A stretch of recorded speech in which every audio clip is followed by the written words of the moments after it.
नमस्कार दोस्तों। सोचा कि कुछ किया जाए क्योंकि बहुत ज़रूरी होता है कि आप कहीं घूमने जाएं और उसका वीडियो बनाएं। हम घूमते हैं, बहुत जगह घूमे हैं, मैं बहुत जगह घूमा हूँ, लेकिन यादें हैं, फ़ोटो हैं, लेकिन कई बार मिस करते हैं कि कुछ ऐसा हो कि हम मीन्स देखें, याद करें, कभी वीडियो देखें। कई चीज़ें हम भूल जाते हैं, कई चीज़ें हम नहीं भूल पाते हैं। लेकिन एक यादगार के तौर पर मैंने सोचा कि चले आज से मैं अपना कुछ वीडियो के तौर पे कुछ बना के रखूं, ताकि मैं इन फ्यूचर में कभी देखूं तो मैं कहाँ कहाँ गया। याद तो है सब कुछ कि कहाँ कहाँ गए, लेकिन ये चीज़ें रहती हैं कि हाँ हम कहाँ कहाँ गए, घूमने गए। तो सोचा कि आज से शुरू किया जाए। कई बड़े थे और देखिए जाम, ये फरीदाबाद का जाम है। इवन हाईवे बनने के बावजूद भी इतना जाम है यहाँ पे। हाईवे बनने के बावजूद भी इतना जाम रहता है यहाँ पे। कभी भी कोई भी गाड़ी कहीं पे भी साइड पे लगा के खड़े हो जाते हैं। ट्रक व्रक साइड में आप देखते हैं, कहीं पे भी लगा के खड़े हो जाएंगे, पता नहीं क्या करते रहते हैं। लेकिन क्या करें, इंडियन रोडों पे अगर आपको चलना है तो जाम तो झेलना ही पड़ेगा। ये तो सब आप अच्छी तरह से वाकिफ़ होंगे, उसका आप कुछ नहीं कर सकते, वो तो आपको झेलना ही झेलना है। लेकिन लेट्स सी, देखते हैं कितना लंबा जाम है।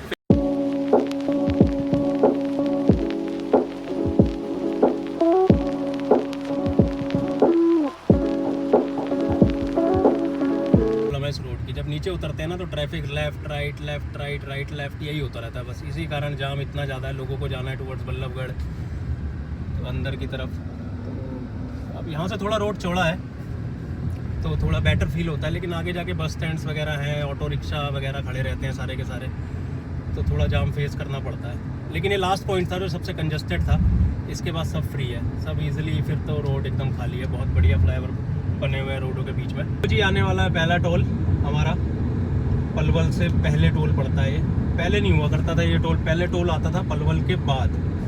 लेकिन जब ये रोड पूरी बनी है तो पलवल से पहले एक टोल कर दिया। इस जगह का नाम मैं थोड़ा मिस कर रहा हूँ, निकला बहुत बारी हूँ लेकिन जगह के नाम ही याद नहीं रहते। 100 मीटर का टोल रह गया।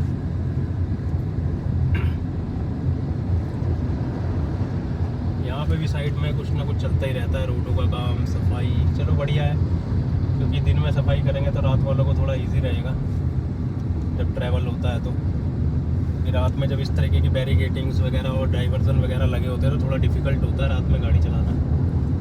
तो दिन में तो नज़र आ जाता है दूर से।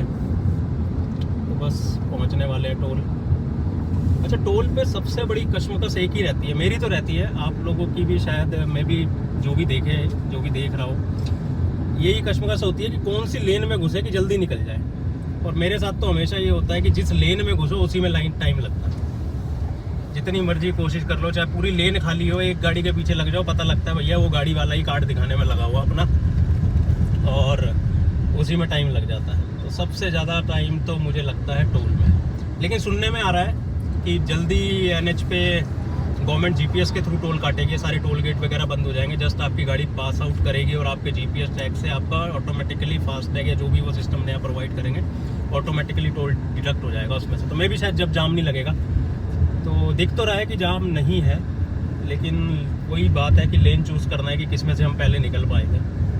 चलो देखते हैं। इतनी सारी लेन तो छोड़ दी है। यहाँ पे भी 3 गाड़ी हैं और कोने में चल के देखते हैं, 2 ट्रक खड़े हुए हैं। एक और चलो, पहली बार है सबसे खाली लेन। पहली बार है कि इस टोल पे मेरे को इतना, पहली गाड़ी मेरे आगे कोई गाड़ी नहीं। क्या हो गया, देखा, यही होता है जब अकेली गाड़ी हो तब भी टाइम लगता है। चलो फिलहाल खुल गया। मे बी ये एंटर करके डिटेल डाल रहे हैं, शायद इसलिए टाइम लगा, स्कैनर काम नहीं कर रहा होगा। चलिए अब मिलते हैं आपसे जल्दी। और देखिए, टोल से निकलते ही सबसे पहले हमें किसके दर्शन हुए? भगवान भोलेनाथ जी के। बहुत अच्छे लगते हैं भोलेनाथ जी। बड़ी सी मूर्ति बना रखी है, आई थिंक सो कितना, मेरे ख्याल से 20-25 30 फुट के आसपास की है। बहुत ही प्यारी मूर्ति भगवान शंकर की।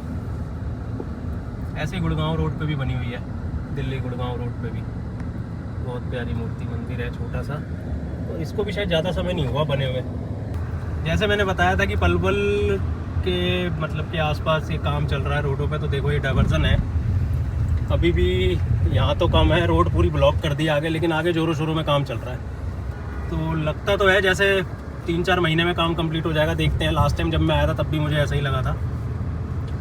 तो तो ये डाइवर्जन पे कई बार बहुत जाम रहता है, लेकिन आज टचवुड है, बहुत कम जाम है। आज तो कुछ भी नहीं है, चलता ट्रैफिक मिल रहा। नहीं तो लोग ऐसे जगह ढूंढते हैं कहाँ से निकालें कहाँ से ना निकालें। फिलिंग वगैरह का काम चल रहा है आई थिंक सो अभी। और आगे तो शायद पिलर भी खड़े हो गए हैं, देखते हैं ऊपर उन्होंने डाल दिए हैं फ्लाईओवर वगैरह कि नहीं डाले हैं। काम तो बढ़िया है, देखते हैं कितनी जल्दी ख़त्म होता है इसका। लेकिन जिस हिसाब से अभी पिलर पे आगे दिख रहा है तो मेरे ख्याल से तो कम से कम 6 महीने और लगेंगे इस फ्लाईओवर को बनने के लिए। पहले सारा हाईवे कंटिन्यू था, मतलब कि यहाँ पे फ्लाईओवर का काम नहीं था, लेकिन जो गांव है यहाँ पे आसपास ना, उनको जगह देने के लिए बनाया जा रहा है, क्योंकि इनके लिए क्रॉसिंग खत्म हो जाती है। पूरा हाईवे कंटिन्यूस चलता है। अब जैसे साइड में है, यहाँ से मैं भी शायद इनका लिए क्रॉसिंग बन जाएगी, यू टर्न लेना है आपको, इधर की तरफ मुड़ना है, तो ये इस कारण प्रोविज़न किया जा रहा है इस फ्लाईओवर का। नहीं तो पहले यहाँ पे प्रपोज नहीं था ये फ्लाईओवर जब ये पूरा NH बना था। ये 1.5 किलोमीटर का पैच है जिस पे भी काम चल रहा है, तो बस ये ख़त्म हो गया। तो ये डाइवर्जन इन्होंने दे रखा है। इसके बाद तो स्मूथ रोड है, फिर बहुत ज़्यादा स्मूथ रोड है। यहीं पे थोड़ा जाम वाम मिलता है, तो पहले नहीं था ये। मेरे ख्याल से कितना 1 साल पहले जब मैं यहाँ पे आया था, आता तो रहता हूँ रेगुलरली, लेकिन 1 साल पहले के आसपास शायद ये पूरा एकदम सिंगल हाईवे था, टोटल कंटिन्यू था, सब कुछ पूरा का पूरा चल रहा था। ये बीच में प्रपोज हुआ फ्लाईओवर, तो ये काम में पिछले 6-7 महीने तो हो गए मुझे देखते हुए।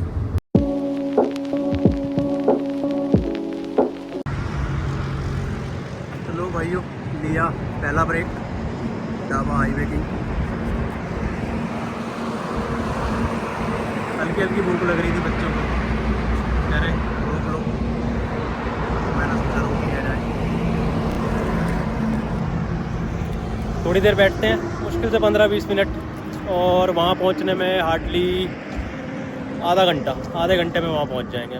चलिए दिखाता हूँ अभी आपको। हालांकि एंट्री है एक तरीके से, और यहाँ पे तो आंधी भी चल रही है, बादल आ गए हैं, धूल मिट्टी उड़ रही है रोड पे, शायद दिख रहा होगा।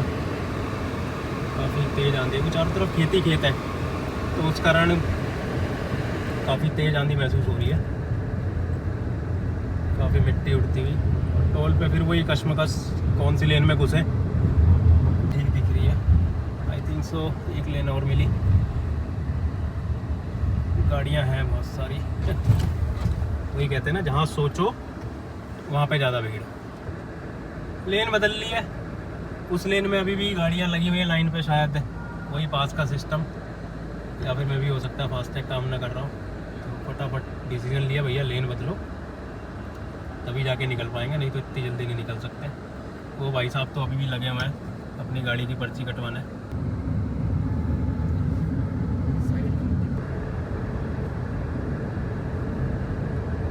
तो लगभग 6 किलोमीटर चलने के बाद वो वाला कट आ गया, जो कोसी की तरफ मुड़ के हम अंदर की तरफ से जाएं ना, सीधे जाके तो यहाँ पड़ता है पैठन की तरफ से होके हम जा सकते हैं शनिधाम कोसी कला, और आगे फ्लाईओवर के नीचे से राइट टर्न लेके हम सीधा बढ़ेंगे कोसी कला के लिए शनिधाम।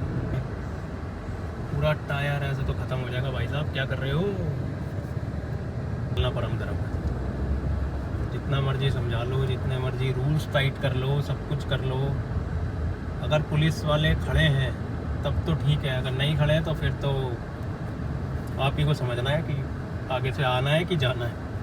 लेंगे राइट टर्न लेंगे,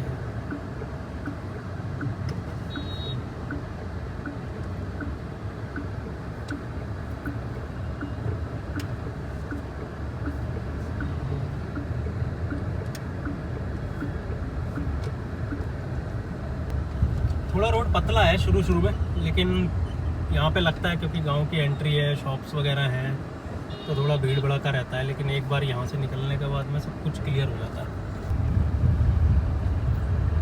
अच्छा, यहाँ पे भी पुलिया का काम शुरू हो गया है। पहले तो एकदम खाली साफ हुआ करता था, नहर जा रही है छोटी सी, तो पहले तो रोड ठीक था। मेरे ख्याल से इसको थोड़ा ऊंचा कर रहे हैं, इसलिए डाइवर्जन दे रखा है।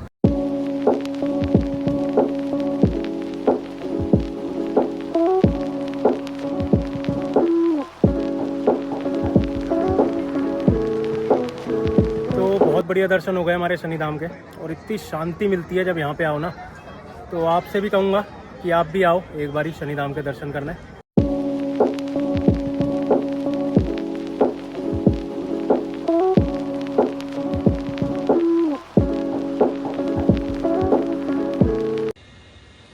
तो घर पहुंच गए हैं और यहीं पे वीडियो ख़त्म करता हूं। शायद यादें बरकरार रहेंगी और आपको भी अच्छा लगेगा, और एक बार ज़रूर जाके देखिएगा शनिधाम।